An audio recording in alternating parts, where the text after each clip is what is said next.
Baik, bismillahirrahmanirrahim. Assalamualaikum warahmatullahi wabarakatuh. Berjumpa kembali dengan saya Fitrianto di channel Pendidik Mahasiswa.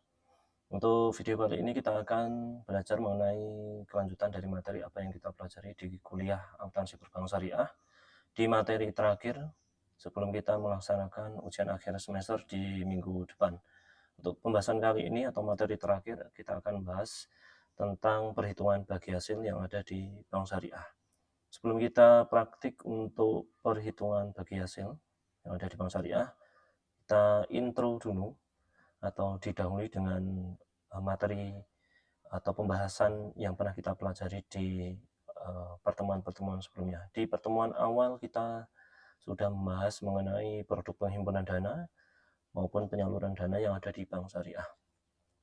Perhitungan bagi hasil berkaitan dengan bagi hasil dari pendapatan yang diterima bank, ya, maka bank memposisikan sebagai, ya, kita ingat kembali di fungsi perbankan di materi awal yang pernah kita pelajari, bahwasanya bank itu berfungsi sebagai lembaga yang menghimpun dana dari masyarakat dalam bentuk simpanan berupa tabungan, deposito, dan giro, dan kemudian menyalurkan kembali pada masyarakat dalam bentuk pinjaman ataupun pembiayaan ataupun kredit. Ketika bank bertindak mengumpulkan dana dari masyarakat, maka kaitannya di Bank Syariah, bank bertindak sebagai mudhorib, yaitu memposisikan sebagai pengelola dana, yaitu di produk tabungan, khususnya di tabungan mudharabah, deposito mudharabah, dan giro mudharabah. Selanjutnya, fungsi bank yang kedua adalah menyalurkan pembiayaan kepada masyarakat dalam bentuk pinjaman ataupun pembiayaan, khususnya yang ada di Bank Syariah. Bank memposisikan sebagai pemilik dana. Misalnya ketika bank menyalurkan pembiayaan dengan akad mudharabah maupun musyarakah yang pernah kita pelajari di pertemuan-pertemuan sebelumnya. Kita lanjut ke slide berikutnya. Ketika Bank Syariah dalam memperhitungkan bagi hasil, maka akan didahului dengan beberapa tahap-tahapan yang harus dijalankan. Yang pertama, bank harus menentukan prinsip bagi hasil yang akan digunakan. Nah, prinsipnya bagaimana?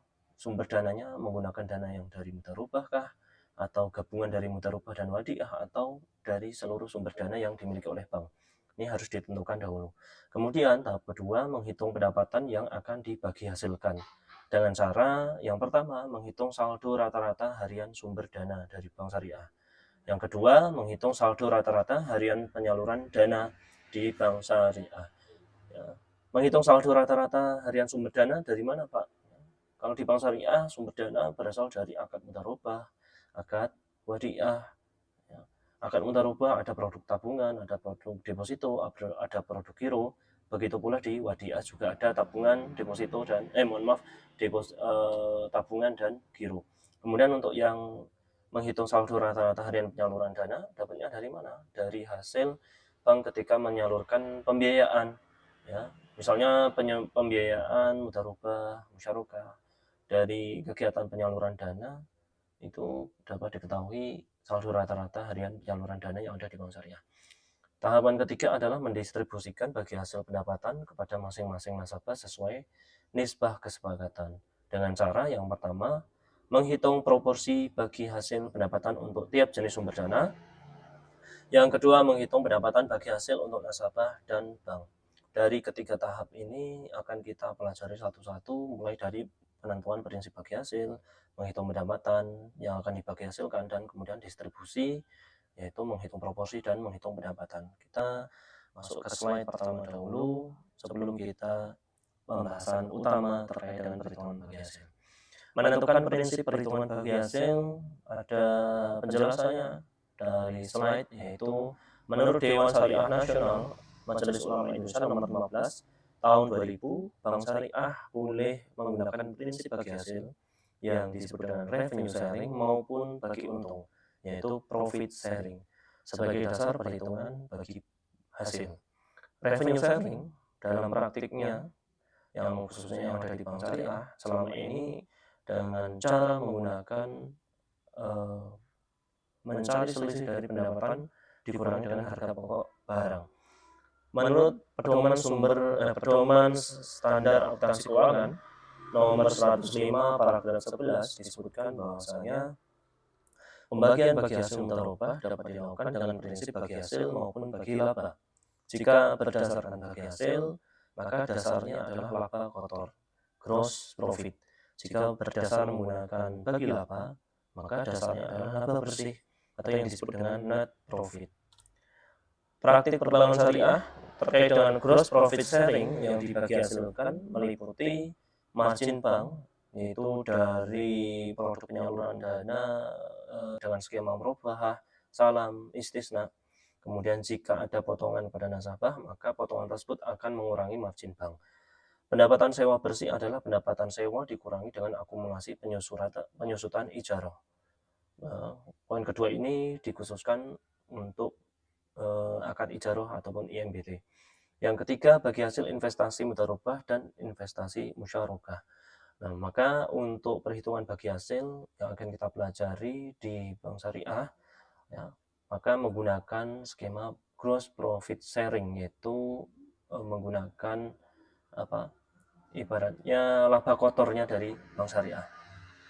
Selanjutnya, perbedaan prinsip bagi hasil terkait dengan revenue sharing dan profit sharing. Anda bisa membaca di buku, di kuliah kemarin sudah dijelaskan oleh teman-teman Anda yang presentasi. Selanjutnya, bagaimana menghitung jumlah pendapatan yang akan dibagi hasilkan, Pak? Ya, terdapat dua variasi sumber dana untuk memperoleh pendapatan yang diterima oleh bank syariah. Ya. Yang pertama, seluruh pendapatan berasal dari pembiayaan yang sumbernya dari dana nasabah. Jadi pendapatannya dari hasil kegiatan penyaluran dana oleh bank syariah. Kemudian yang kedua, sebagian pendapatan berasal dari pembiayaan dan sebagian berasal dari modal bank. Ya. Ingat, ya, untuk sumber dana dari bank terkait dengan pendapatan dapat diperoleh dari seluruhnya dari hasil kegiatan penyaluran dana. Yang kedua, sebagian dari penyaluran dana dan sebagian dari modal bank. Selanjutnya, 3 pendekatan untuk menghitung jumlah pendapatan yang akan didistribusikan. Ada 3, sumber dana pihak ketiga dari dana mudharabah saja. Yang kedua, sumber dana pihak ketiga dari dana mudharabah dan wadiah. Yang ketiga, seluruh sumber dana dari bank, baik dari mudharabah, wadiah maupun dari modal bank. Yang akan kita pelajari cukup di poin yang pertama saja, sumber dana pihak ketiga yang berasal dari dana mudharabah. Untuk yang mudharabah dan wadiah dan seluruh sumber dana bisa Anda baca di buku, karena kita fokusnya hanya di mudharabah saja dengan dikarenakan waktu yang terbatas. Kemudian saya contohkan ini adalah sumber dana, penyaluran dana dan pendapatan yang ada di Bank Syariah. Sumber dana dikelompokkan, ada wadiah, mudharabah, dan sumber lain. Penyaluran dana dibagi menjadi beberapa, ya, skema bagi hasil, skema jual beli, dan skema ijarah. Ya, kita bahas dulu sumber dana yang ada di Bank Syariah dengan akad wadiah. Ya, dulu di awal-awal sudah kita pelajari akad wadiah di Bank Syariah, ada produk tabungan, ada giro. Misalnya untuk produk tabungan yang ada di Bank Syariah yang ada di tabel ini, ya, sumber dana rata-rata hariannya yang ada di Bank Syariah sebesar 50 juta. Giro wadiahnya 80 juta, total untuk wadiah, sumber dana wadiah sebesar 130 juta. Kemudian sumber dana yang kedua menggunakan skema mudharabah, ada tabungan mudharabah, ada deposito mudharabah. Sebenarnya ada satu lagi, ada giro mudharabah. Hanya saja di tabel ini, ya, yang ditampilkan hanya 2, tabungan dan deposito mudharabah. Dengan total sumber dana mudharabah sebesar 200 juta. Kemudian sumber dana dari bank berasal dari sumber lain, yaitu dari modal bank itu sendiri sebesar misalnya 70 juta rupiah. Sumber dana gabungan dari wadiah, mudharabah, dan sumber lain, misalnya dalam tabel disebutkan 400 juta. Kemudian fungsi bank yang selanjutnya adalah kegiatan menyalurkan dana. Misalnya rata-rata saldo harian dari kegiatan penyaluran dana yang ada di Bank Syariah dapat dirinci sebagai berikut. Dengan skema bagi hasil, ada pembiayaan mudharabah dan musyarakah dengan totalnya misalnya 140 juta. Dengan skema jual beli, kegiatan penyaluran dananya ada murabahah, salam, dan istisna dengan total 180 juta. Dan kemudian yang terakhir ada ijarah atau sewa dengan total sebesar 30 juta rupiah. Sebenarnya untuk sewa ada satu lagi yaitu IMBT. Bisa jadi misalnya dari bank tersebut tidak mempunyai produk IMBT, hanya ijarah saja, atau mungkin IMBT-nya tidak ada pada periode yang bersangkutan, maka cukup ditulis ijarah saja. Kemudian sumber lainnya yaitu, mohon maaf, di sini ada IMA, adalah investasi mudharabah antar bank, misalnya 22 juta. Kemudian di sini mohon maaf SBI ya, SBI Syariah, misalnya sebesar 28 juta dengan total 50 juta rupiah. Total seluruh penyaluran dana rata-rata saldonya, baik yang skema bagi hasil, jual beli, ijarah maupun yang lainnya, katakanlah 400 juta.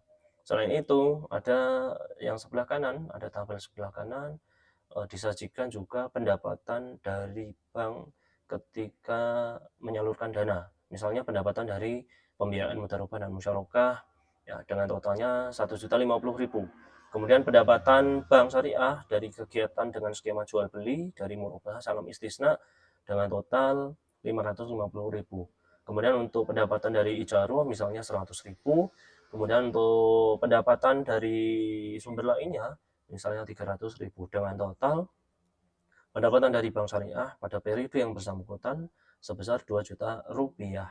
Nah, bagaimana Pak kelanjutannya untuk menghitung pendapatan yang akan dibagi hasilkan atau menentukan dari bank terkait dengan skema yang akan digunakannya? Nah, ingat, untuk pembelajaran kita di perhitungan bagi hasil, kita cukup menghitung bagi hasil dari sumber dana dengan skema dengan akad mudharabah saja. Untuk yang wadiah, kemudian yang lainnya kita tidak menggunakannya. Khusus untuk yang penghimpunan dana ya, kita menggunakan mudharabah. Caranya bagaimana? Kita akan pelajari selanjutnya. Ya. Pembahasan materi dibatasi hanya perhitungan pendapatan yang dibagi hasilkan berdasarkan sumber dana pihak ketiga, berarti dari dana pihak ketiga yang menggunakan akad mudharabah. Yang wadiah kita tidak gunakan, ataupun dari modal dari bank kita tidak gunakan. Caranya bagaimana Pak? Ya, ada tahapannya. Ya. Pertama, kita menghitung rata-rata saldo harian sumber dana yang ada di bank syariah atau RSSD.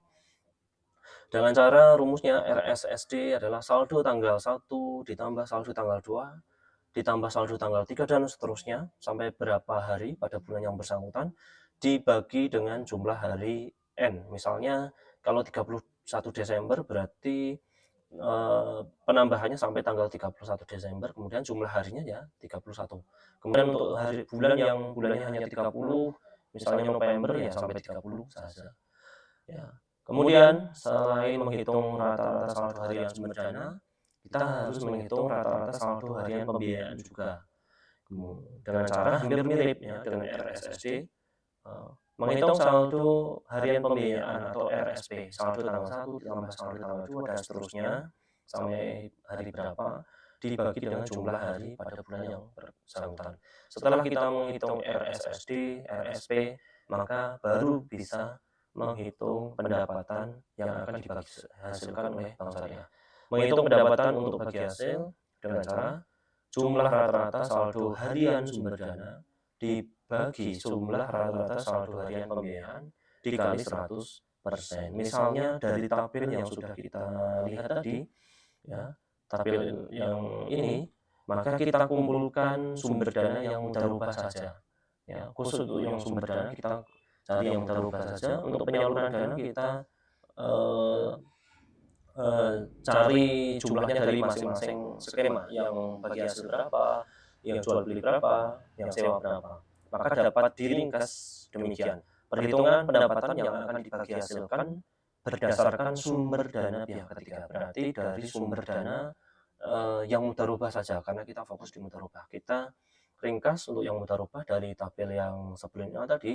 Katakanlah untuk yang penghimpun dana ada tabungan dan deposito dengan jumlah totalnya 200 juta. Kemudian untuk penyaluran dana ya, rata-rata saldo hariannya ya, sebesar 400 juta di jumlah ya. Kemudian pendapatan penyaluran dana dari kegiatan penyaluran dana tadi sama 2 juta rupiah. Kemudian pendapatan untuk bagi hasil, ya ini yang akan kita cari, yang 1 juta ini. Bagaimana caranya? Caranya adalah dengan rumus yang sudah saya jelaskan tadi. Misalnya rata-rata saldo harian sumber dana dan rata-rata saldo harian pembiayaan sudah diketahui, maka tinggal kita bagi, ya. Rata-rata saldo sumber dana 200 juta dibagi rata-rata harian pembiayaan 400 juta dikali pendapatan penyaluran dana dari bank syariah 2 juta rupiah, maka hasilnya adalah 1 juta. Untuk membuktikannya kita hitung, ya. Begini, menghitung pendapatan untuk bagi hasil, ya, jumlah rata-rata saldo harian sumber dana dibagi jumlah rata-rata saldo harian pembiayaan kali pendapatan penyaluran dana. 200 juta bagi 400 juta kali 2 juta sama dengan 1 juta rupiah. Maka pendapatan yang akan dibagi hasilkan oleh bank pada periode yang bersangkutan pada bulan tersebut sebesar 1 juta rupiah. Apakah sudah selesai, Pak? Sampai di sini? Belum. Kita ada kelanjutannya seperti yang sudah saya jelaskan di awal tadi, ya. Tahapan kedua adalah menentukan hak bagi hasil untuk bank dan nasabah. Dari tabel yang awal tadi dan kemudian tabel sebelumnya, katakanlah kita rinci misalnya untuk yang tabungan mudharabah tadi adalah 60 juta, ya, seperti yang di tabel sebelumnya. Kemudian untuk deposito di sini totalnya 140 juta dengan rincian yang 1 bulan 40 juta, 3 bulan 30 juta, 6 bulan 50 juta, dan 12 bulan adalah 20 juta. Ya, di sini kalau Anda total khusus yang deposito adalah 140 juta seperti yang di tabel sebelumnya. Kalau di total sumber dana mudharabah baik tabungan dan deposito 60 juta ditambah 140 juta adalah 200 juta. Kemudian nisbah nasabah dan nisbah bank katakanlah ini sudah ditemukan di awal kesepakatan ketika nasabah membuka tabungan maupun deposito. Misal tabungan mudharabah nisbahnya 40% dibanding 60%. 40% untuk nasabah, 60% untuk bank. Deposito 1 bulan, 60 untuk nasabah, bank mendapatkan 40%, dan seterusnya. Cara selanjutnya menentukan hak bagi hasil untuk bank dan nasabah, tahapan yang akan kita hitung pertama kali adalah menentukan proporsi tabungan mudharabah dan deposito mudharabah. Ya. Kita contohkan saja satu saja, ya, proporsi tabungan mudharabah. Dengan cara saldo rata-rata sumber dana dibagi jumlah keseluruhan saldo rata-rata sumber dana. Saldo rata-rata sumber dana kita ambil di sini adalah kita ingin menghitung tabungan. Ya, berarti diambil dari tabungan mudharabah 60 juta dibagi jumlah keseluruhan sumber dana dari tabungan dan deposito, ya. Deposito yang 1 bulan, 3 bulan, 6 bulan, 12 bulan kita jumlah semuanya ditambah dengan tabungan yaitu sebesar 200 juta dikali jumlah pendapatan yang dibagi hasilkan yaitu sebesar 1 juta rupiah yang sudah kita hitung di slide sebelumnya yang ini. Maka proporsi tabungan mudharabah adalah sebesar 300 ribu rupiah. Bagaimana untuk yang deposito 1 bulan, 3 bulan, 6 bulan, 12 bulan, Pak? Caranya sama. Misalnya untuk yang deposito 1 bulan, berarti dengan cara rumus ini, saldo rata-rata sumber dana untuk yang deposito 1 bulan berarti 40 juta dibagi jumlah keseluruhan saldo rata-rata sumber dana dibagi 200 juta, ya, semua sumber dana baik tabungan dan deposito kita jumlah 200 juta dikali, ya, jumlah pendapatan yang dibagi hasilkan 1 juta rupiah akan ketemu hasil proporsi deposito 1 bulan. Untuk yang 3 bulan, 6 bulan, dan 12 bulan caranya sama. Di slide ini tidak akan saya jelaskan satu persatu karena caranya sama. Setelah proporsi tabungan, deposito 1 bulan, 3 bulan, 6 bulan, dan 12 bulan, teman-teman sudah cari, maka tahapan selanjutnya adalah menghitung pendapatan bagi hasil dari untuk nasabah dan bank sesuai dengan nisbahnya masing-masing. Katakanlah untuk proporsi tabungan dan deposito teman-teman sudah hitung, maka tahapan selanjutnya adalah menghitung, ya, pendapatan yang diterima oleh nasabah ataupun untuk bank. Setelah diketahui jumlah pendapatan yang akan dibagi hasilkan dan proporsinya untuk masing-masing jenis kelompok, baik tabungan dan deposito, selanjutnya dihitung pendapatan bagi hasil untuk nasabah dan bank. Pendapatan nasabah, misalnya kita hitung satu-satu dari tabel di sini, kita hitung satu-satu, baik yang tabungan, deposito 1 bulan, 3 bulan, 6 bulan, 12 bulan, kita hitung satu-satu. Saya contohkan, kita menghitung pendapatan untuk tabungan mudharabah, baik untuk nasabah maupun untuk bank. Untuk nasabah, maka rumusnya adalah proporsi pendapatan tabungan mudharabah dikali nisbah bagi hasil untuk nasabah. Proporsinya sudah kita hitung, hasilnya adalah 300 ribu dikali nisbah untuk nasabah, jangan sampai kebalik. nisbahnya berarti kalau untuk tabungan mudharabah nasabah adalah sebesar 40%, untuk bank adalah 60%. Maka harus dikali untuk nasabah 40%, sehingga pendapatan nasabah tabungan mudharabah sebesar 120.000. Begitu pula untuk pendapatan bank dari tabungan mudharabah, yaitu proporsi pendapatan tabungan mudharabah sama ya 300.000 dikali nisbahnya. Nisbah untuk bank untuk produk tabungan mudharabah sebesar 60% sama dengan 180.000. Begitu pula untuk yang deposito 1 bulan, 3 bulan, 6 bulan, dan 12 bulan, caranya sama dengan yang saya contohkan di slide ini. Misalnya untuk yang deposito 1 bulan, 3 bulan, 6 bulan, 12 bulan, proporsinya sudah teman-teman hitung semuanya, maka selanjutnya adalah dihitung pendapatan baik untuk nasabah maupun bank dengan cara yang sudah saya sampaikan ini. Jangan sampai kebalik nisbahnya. Nah, nisbahnya ini beda-beda ya, tergantung dari produknya. Untuk tabungan tadi nasabah 40, bank adalah 60, deposito 1 bulan berapa persen dibanding berapa persen dan seterusnya. Harus jeli untuk menghitungnya, jangan sampai salah ataupun jangan sampai keliru. Baik, kita lanjut ke slide berikutnya. Ya, setelah teman-teman hitung ya, baik yang proporsi maupun pendapatan, ya, katakanlah Anda buat tabel, ya, rinciannya seperti ini ya. Ya, kita tidak fokus di tabel ini karena teman-teman katakanlah sudah menghitung baik proporsi maupun pendapatan.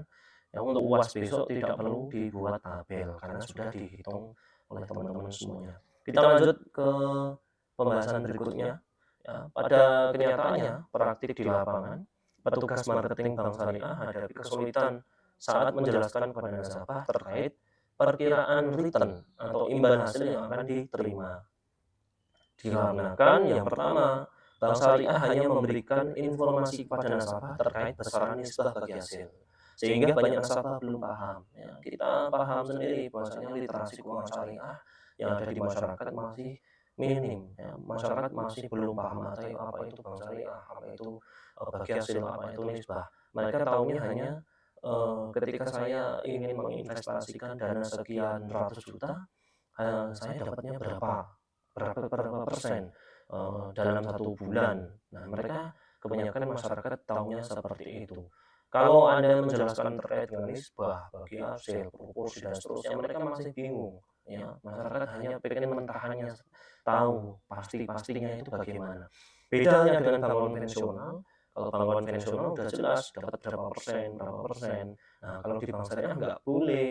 Dikarenakan apa, Pak? Yang kedua di sini, bank syariah tidak diperbolehkan memberi janji terkait dengan return pendapatan pada nasabah karena pendapatan real dari bank baru akan diketahui setelah investasi dijalankan. Misalnya kita kembali lagi ke fungsi bank menghimpun dana dari masyarakat, katakanlah dalam bentuk tabungan, deposito, giro. Ketika melakukan penghimpunan dana, bank syariah tidak boleh menjanjikan nanti akan dapat berapa persen. Karena dana yang dihimpun tersebut belum diputarkan oleh bank untuk kegiatan usahanya. Ya, tahunya hasilnya ketika sudah katakanlah dihitung setiap akhir bulan. Baru akhir bulan katakanlah baru baru bisa dihitung. Nah, ini yang menjadikan kendala dari petugas bank syariah dalam menjelaskan produknya, khususnya produk penghimpunan dana baik tabungan, deposito, dan giro kepada nasabah, karena beda dengan bank konvensional ya, karena kita tidak boleh menjanjikan di awal ya. Untuk mengatasinya maka dibuatlah solusi ya. Solusinya adalah untuk mengatasi masalah tersebut, bank syariah menggunakan data imbal hasil ya, dari periode-periode sebelumnya yang dibuat dalam bentuk presentase dengan tujuan agar memudahkan ketika menjelaskan kepada nasabah yang disebut dengan equivalent rate. Nah, equivalent rate ini membantu dari petugas menjelaskan imbal hasil yang sekiranya akan diterima oleh nasabah ketika menginvestasikan sejumlah dananya. Nah, beda dengan bunga, ya, kalau equivalent rate ini adalah dasarnya menggunakan data imbal hasil dari periode sebelumnya. Hampir mirip 11-12, tapi pada prakteknya, pada dasarnya sangat jauh berbeda. Karena equivalent rate ini hanya untuk membantu memudahkan dalam penghitungannya. Dengan cara rumusnya equivalent rate adalah pendapatan nasabah dikali 365 hari dikali 100% dibagi saldo rata-rata dikali 30. Berdasarkan dari data pada slide sebelumnya yang sudah saya jelaskan, dapat dihitung equivalent rate. Ya. Ingat, equivalent rate ini hanya berlaku untuk nasabah, untuk bank tidak ada, karena ini untuk memudahkan penjelasan pada nasabah. Misalnya, equivalent rate untuk tabungan mudharabah yang sudah kita hitung sebelumnya, yaitu dengan cara pendapatan nasabah didapat dari mana Pak? Ini 120.000 didapat dari ya hasil menghitung pendapatan nasabah untuk tabungan mudharabah. Ya, di sini adalah 120.000 ya, dikali 365 hari dikali 100% dibagi saldo rata-rata untuk tabungan mudharabah ini adalah 60 juta. Anda ngambilnya dari tabel di sini ya, tabungan mudharabah saldo ratanya 60 juta atau dari tabel-tabel sebelumnya di sini 60 juta. Kemudian di tabel sebelumnya di sini juga 60 juta. Jadi sudah jelas ya untuk mencari saldo rata-ratanya tadi 60 juta dikali 30. 30 ini adalah hari. Misalnya dalam satu bulan tersebut ada 30 hari. Sama dengan ya equivalent rate untuk tabungan mudharabah sebesar 2,43%. Begitu pula untuk yang deposito 1 bulan, 3 bulan, 6 bulan, 12 bulan, caranya sama dengan yang equivalent rate untuk tabungan mudharabah. Misalnya saya jelaskan, untuk equivalent rate deposito 1 bulan mudharabah, pendapatannya katakanlah di sini sudah diketahui untuk nasabah. Equivalent rate ya di sini sama 120.000 ketika sudah dihitung.